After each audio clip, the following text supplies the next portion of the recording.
أعوذ بالله من الشيطان الرجيم.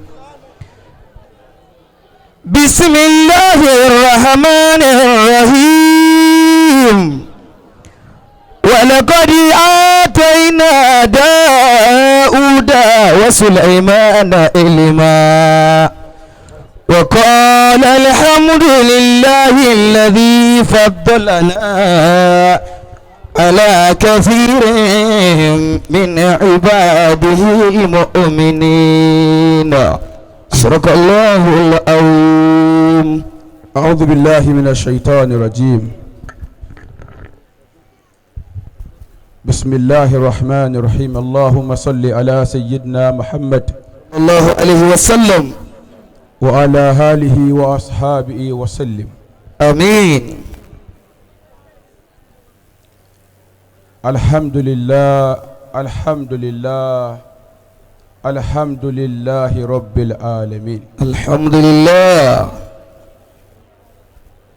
akí gbogbo àwọn àfáà tí wọ́n wà ní jókòó. كرمكم الله الكريم. àwọn bàbá wa pẹ̀lú àsìkò tí wọ́n fún wa, ẹ dákun torí Ọlọ́run a máa rírì yín jù báyìí lọ. على كعبة الخيرات في كل جهة a sì máa kíkí yín jù báyìí lọ. سلام هو الشيخ الكمال المجدد mo fi àfáà àgbà Sheikh Tajul Adabi, رضي الله تعالى عنه. mo fi kí gbogbo àfáà tí ń bẹ jókòó lẹ̀ yìí torí tànábì wa Muhammad. الله عليه وسلم. bàbá wa Alhaji àgbà, أدام الله حياته. wàá rí pé lẹ́ẹ̀kẹ́ mo sọ pé alhamdulillah, ما شاء الله. mo sọ lẹ́ẹ̀mẹ́ta. بني bàbá wa Alhaji àgbà, أدام الله حياته. ó dàbí pé àárín àwọn èèyàn mo wà, wọ́n àdámọ̀ bàbá dáadáa bí mo ṣe fẹ́.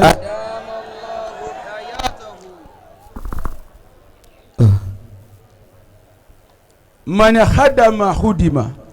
الله أكبر. صلى الله عليه وسلم. anabi wa Muhammad ló wí bẹ́ẹ̀. صلى الله عليه وسلم.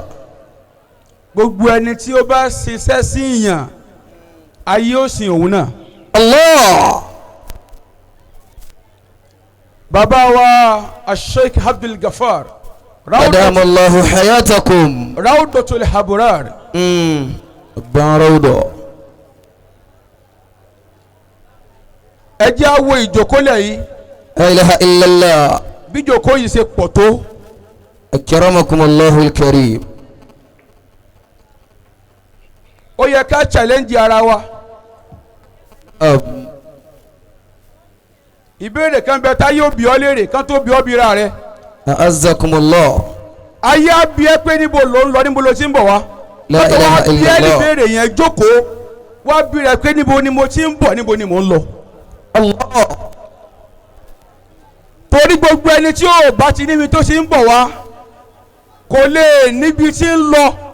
تساءل عن فضائله أناس àsìkò díẹ̀ náà fún mi ẹ fẹ́ rí. وخير الناس من ترك الجواب. bàbá wa Sheikh Abdul Ghaffar, دام الله حياتكم. question and answer ó wà lára yìí. أكرمكم الله الكريم. gbogbo ẹni gbogbo àwọn ọlọ́mọ akéwù tábà ṣe kídí mọ́ sí àfà, ẹ jẹ́ wo pé ta làfà yẹn gan. تساءل عن فضائله أناس àfà Idris dákun. خير الناس من ترك الجواب. ọpẹ́ mi ni pé àsorí ibú àṣìyàn tẹ̀lé. èèyàn ò ní tẹ̀lé Alhaji àgbà kó tún wá ṣe rí ibú láíláí àfi tí àníyàn rẹ̀ bá dá lókù. Allah. Alhaji àgbà ṣe ẹrú sí Sheikh Tajul Adabi ẹwù ẹ̀yìn wọn. رحمه الله تعالى. bàbá ráúdọ̀ wá ṣerú sàlájì àgbà wọ́n sojú wọ́n tún sẹ́yìn wọ́n lọ́wọ́ bá wá ṣe báyìí sọ wá dáa. وخير الناس من ترك الجواب وخير الناس من ترك الجواب. Sheikh Abdul Gafar أدام الله حياتكم. ẹ̀yin kọ́ la rí kí o. Allah. àárín yín kí bí bá ṣe pé ẹ rí olóríire tẹ̀lé tẹ̀lé alájí àgbà níbi tí wọ́n èyí ti bínú kádàrá ọmọ kéwù. Allahu akbar kabira. bẹ́ẹ̀ bá bá àfáà mi ìṣepọ̀ yóò dẹ̀ da àlámàrí rẹ rú yóò da ayé rẹ rú kódà yóò tún da ọ̀run rẹ rú pẹ̀lú. فبارك له ربي كأنصار شيخنا. àfáà àwa tá a láàfáà tá a lè fi tọ́ka sí. فبارك له ربي كأنصار شيخنا. bó ní ìṣẹ́rí òótọ́ mi lójú challenges ló jẹ́ fẹ́mi àti ẹ náà. àníyàn wo ló fi ń tẹ̀lé àfáà rẹ. Allah. àfáà wa ni wọ́n àfáà wa ni wọ́n kí làníyàn tó o fi ń tẹ̀lé àfáà rẹ àníyàn òní ni ó da ọ lẹ́jọ́ o. Allahu akbar. bóòní bá rí báyìí má lọ lè ronú kú iṣẹ́ tí ìsọ́ọ̀tì ọgọ́ ẹ̀sáàmù tí wọ́n ṣe èsì rẹ̀ lélẹ́yìí. La ilaha illallah. ẹ̀sáàmù tí wọ́n náà ṣe lára àfáà rẹ̀ èsì rẹ̀ ó jáde. Allahu akbar. mo kí bàbá wa Lájí àgbà. أدام الله حياتكم ودولتكم. ẹ ṣe حفظكم الله ورعاكم. ẹ ṣe tẹ bàtí wa jẹ́ tẹ tún ti wá ṣe. الحمد لله. àdúpẹ́ o. جزاكم الله كل الخير. alhamdulillah. آمين. torí tọ́lọ́hún أكرمكم الله الكريم. ó kù ìṣẹ́jú méjì tí mo fẹ́ lò. أكرمكم الله. ayé dùn نعم. ayé dùn أعزكم الله. torí tànàbí wa Muhammad صلى الله عليه وسلم. ẹni bá kí Muhammad yá yìí yóò máa jèrè lọ. صلى الله عليه وسلم. ànábì wa Muhammad صلى الله عليه وسلم. gbogbo àwọn ọkùnrin tá wà níjòkólẹ̀ yìí gbogbo àwọn àfa wa àwọn bàbá wa àtàwọn ọlọ́mọ kéwù tá a fẹ́ dà fà نعم. àtàwọn ọkùnrin tá a fẹ́ dọkùnrin. أكرمكم الله. mo ní mẹ́sẹ̀gì fún wa o. الله. mo ní mẹ́sẹ̀gì ìṣẹ́jú méjì fún wa. أكرمكم الله ànábì wa الكريم. Muhammad صلى الله عليه وسلم. ànábì ní اتقوا الله في النساء. ittaqu nisaikum. اتقوا الله في النساء. ànábì ní ẹ bẹ̀rù Ọlọ́run ittaqullah في النساء. fi nisai ẹ bẹ̀rù Ọlọ́run lára àwọn ìyàwó yín. اتقوا الله في النساء. ẹ bẹ̀rù Ọlọ́run lára àwọn obìnrin tá kó sábẹ́ yín tá kó tì yín gbogbo àwọn ọkùnrin àná Muhammad ṣe wá sí fún wa. sallallahu alayhi wa sallam. ẹ ti já bẹ̀rù Ọlọ́run ayé ń sunkún àwọn obìnrin dààmú la ilaha illallah. àwọn obìnrin ṣe wàhálà nígbà tó já sí pé àwọn sí mọ́lúdì ànábì sallallahu alayhi wa sallam. kílẹ̀ ẹ̀kọ́ tí Muhammad kọ́ wa. sallallahu alayhi wa sallam. ọ̀rọ̀ anabi náà láàmà sọ́nbẹ̀. ànábì ni ẹja dákun ẹja bẹ̀rù Ọlọ́run lára wọn ìyàwó wa a sì wá gbọ́ pé ìwọ àfọ̀ tí wọ́n lu ìyàwó rẹ̀ ṣe bó dé. la ilaha illallah. bí ọmú gbọ́ ọmú tí bá ṣe lu ìyàwó ẹ̀ wọ́n ní ẹ pé àfọ̀ Lámídì kó ṣe wá sí fún ìwọ àfọ̀ tí wọ́n ń pè ìyàwó rẹ̀ ó ti lù pa. fa innakum akhasitumuhunna bi amanatillahi. ẹ má jẹ́ àgbàgbé àdéhùn tá a ṣe fún wọn fáwọn òbí wọn níjọ́ tá a mú wọn kúrò ẹ jẹ́ rántí àdéhùn tá a ṣe pé a kẹ́ wọn o Allah. a tọ́jú wọn o a ní fìyà jẹ wọn ẹ jẹ́ rántí àdéhùn náà. fa innakum akhastumuhunna bi amanatillahi. torí tọ́lọ́hún ìkẹ́ mẹ́ta kan bẹ. wastahalaltum furujahunna bi kalimatillah. tàbí wa Muhammad sallallahu alayhi wa sallam. ìkẹ́ mẹ́ta kan bẹ sallallahu alayhi wa sallam. tí Ọlọ́run bá fi sára ọkùnrin ọkùnrin nì tí ó fi kú ọ̀ láyé kò tún jèrè mọ́. إذا ترك الرجل ما عليه لزوجته تصيبه الثلاثة. torí tànàbí wa Muhammad صلى الله عليه وسلم. nǹkan mẹ́ta kan bẹ́ẹ̀. صلى الله عليه وسلم. tọ́lọ́hún bá fi sí ara ọkùnrin ò ní ò tún jèrè mọ́. لا إله إلا الله. إذا ترك gbogbo الرجل. ọkùnrin tó bá ti pa ẹ̀tọ́ ẹ̀ tì. gbogbo ọkùnrin tó pa ẹ̀tọ́ rẹ̀ tì lára ìyàwó ẹ̀ tí ó ṣẹ̀tọ́ tó yẹ kó ṣe fún ìyàwó ẹ̀ àgbákò mẹ́ta ó mọ̀ bàjá.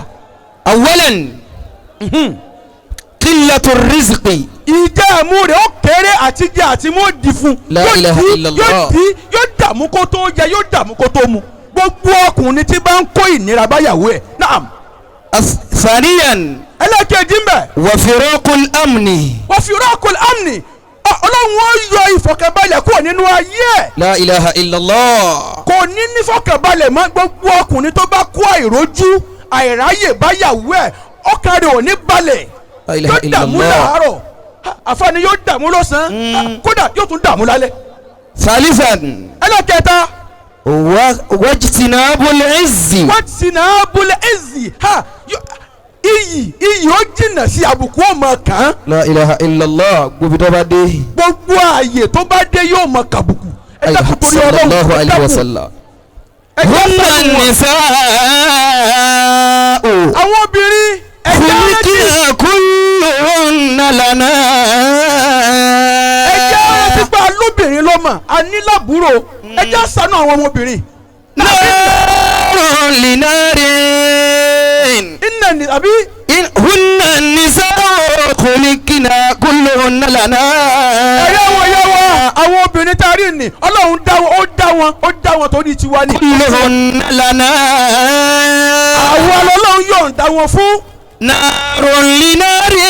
nárùn línàárì. ونور للذي صفر. ẹ̀rí àwọn obìnrin nárùn iná ni wọ́n. lọ́ba ṣiṣẹ́ náà lára dákun wọ́n bọ̀ fọ́ yìí. nárùn àwọn obìnrin tẹ́ rí òní iná ni wọ́n. نار لنار ونور للذي صفر. ọwọ́ tẹnu ṣe o.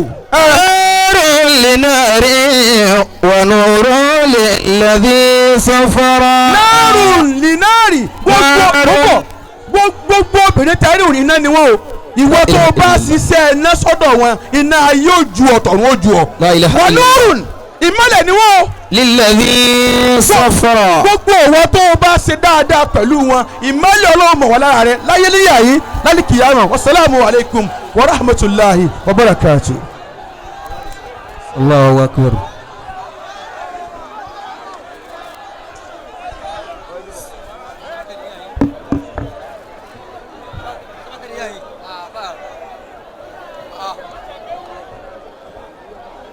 سلام على أصل الوجود محمد وما كان نورا قبل آدم مصفيا. àwa waziri له سجدت wọ́n lè fọwọ́ bá كل الملائك إزرائيل. afáwọn àgbà tí wọ́n wọlé sáàrin wa